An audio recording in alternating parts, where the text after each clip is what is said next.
you to everyone as Ernest. You answer to the name of Ernest.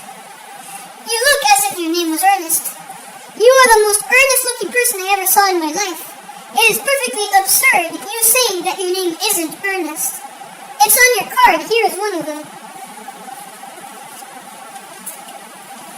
Ernest Worthing, before the Albany. I'll keep this as proof that your name is Ernest if you ever attempt to deny it to me or to Gwendolyn. Well, my name is Ernest in town and Jack in the country, and the cigarette case was given to me in the country. Yes, but that does not account for the fact that your small Aunt Cicely, who lives in Tunbridge Wells, calls you her dear uncle. Come on, boy, you had better but have that thing out at once. My dear Algie, you talk exactly as if you were a dentist. It is vulgar to talk like a dentist when you are one. It produces a false impression.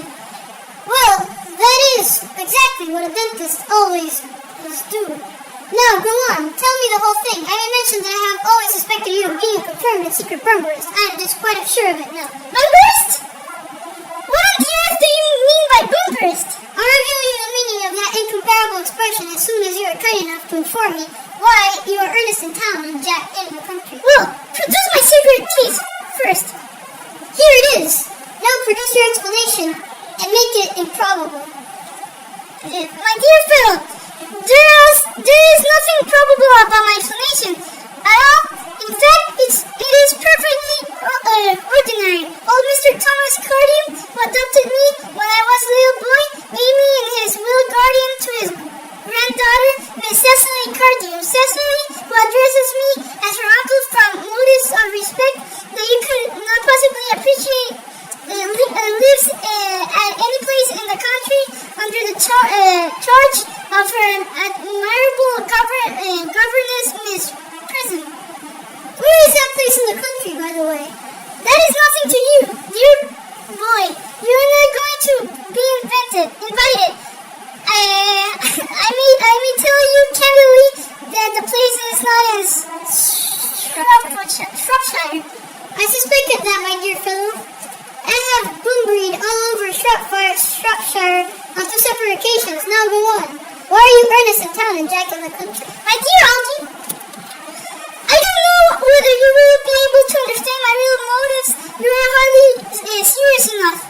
When one is placed in the position of guardian, one has to adopt a very high moral tone on all subjects.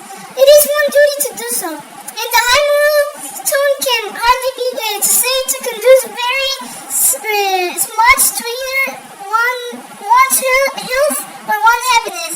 In order to get up to town, I have always pretended to have a younger brother of the name Ernest, who lives in the Albany and gets into the most dreadful scrapes. That, my dear Algie, is the whole truth, pure and simple. The truth is really pure and never simple.